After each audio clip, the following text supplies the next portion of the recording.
Mr. Speaker, last week, a government minister was accused of sexually assaulting a young man. I want to quote the victim's account. He says, "He grabbed my arse and then he slowly moved his hand down in front of my groin. I froze." I accept that's not easy listening, but it's a reminder to all those propping up this Prime Minister just how serious the situation is.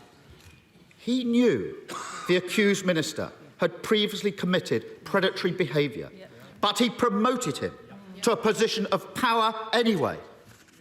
Why? Prime Minister. Mr. Speaker, that individual, the member for Tamworth, no longer has the Conservative whip. He no longer has a job. He is no longer, as soon as I was made aware of the allegation that he has just read out, Mr. Speaker, and the complaint that was made, he lost his status as a Conservative MP, and he is now the subject, Mr. Speaker, of an independent investigation to the complaints and grievances panel. And that is entirely right. And I want to say to him, Mr. Speaker, I want to say to him that I abhor bullying and abuse of power anywhere in Parliament, in this party or in any other party. Keir Starmer. None of that explains why he promoted him in the first place. And we've heard it all before. We know who he really is. Before he was found out, he's reported to have said he's handsy. That's the problem. Pincher by name, pincher by nature. Now, has the Prime Minister ever said words to that effect? And I'm not asking for bluster and half-truths. We've all had enough of that. Yes or no? Prime Minister. Mr. Speaker, I'm not going to trivialise what happened. Yes, Mr. Speaker.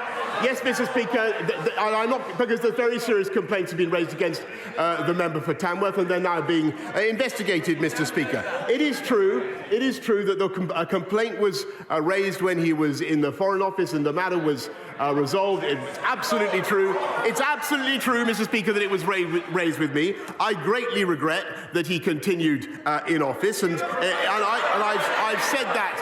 I have said that before, Mr. Speaker. I have said that before, Mr. Speaker. But it is now the subject of an independent investigation, and that is the right thing. What a pathetic spectacle. Exactly. The dying act of his political career is to parrot that nonsense. Yep. And as for those who are left, only in office because no one else is prepared to debase themselves any longer, the charge of the lightweight brigade. Have some self-respect. Mr. Speaker, for a week, he's had them defending his decision to promote a sexual predator. Every day, the lines he's forced them to take have been untrue.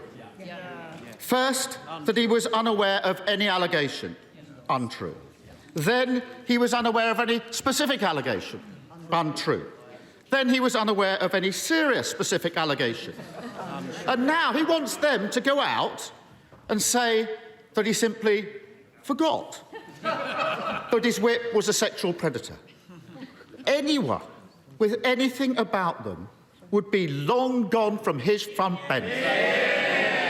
In the middle of a crisis, doesn't the country deserve better than a Z-list cast of nodding dogs? Prime Minister. Well, Mr. Speaker, it's exactly when times are tough and when the country faces pressures on the economy and pressures on their budgets, Mr. Speaker, and when we have the biggest war in Europe for 80 years, Mr. Speaker, that is exactly the moment that you'd expect a government to continue with its work, not to walk away, Mr. Speaker, and to get on with our job and to focus on the things that matter to the people of this country. And so we're not only cutting taxes today, Mr. Speaker, we're putting £1,200 into every one of the 8 million most vulnerable households in the country, Mr. Speaker, thanks to the strength of our economy and thanks to the decisions that we took, Mr. Speaker, which he opposed at the time. So it's no longer a case about swapping the person at the top. Isn't it clear? The only way the country can get the fresh start it deserves is by getting rid of the lot of them.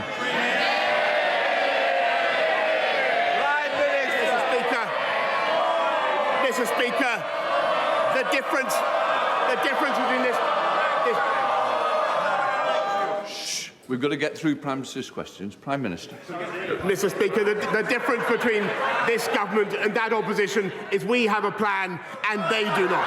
We're getting on with it. They want to focus on this type of issue, Mr. Speaker. We're going to get on with our jobs. We're going to control prices, Mr. Speaker, by not giving in to the union barons. They're paid by the union barons, and they're proud of it. We were the first European country to arm the Ukrainians, Mr. Speaker. I'm proud of that.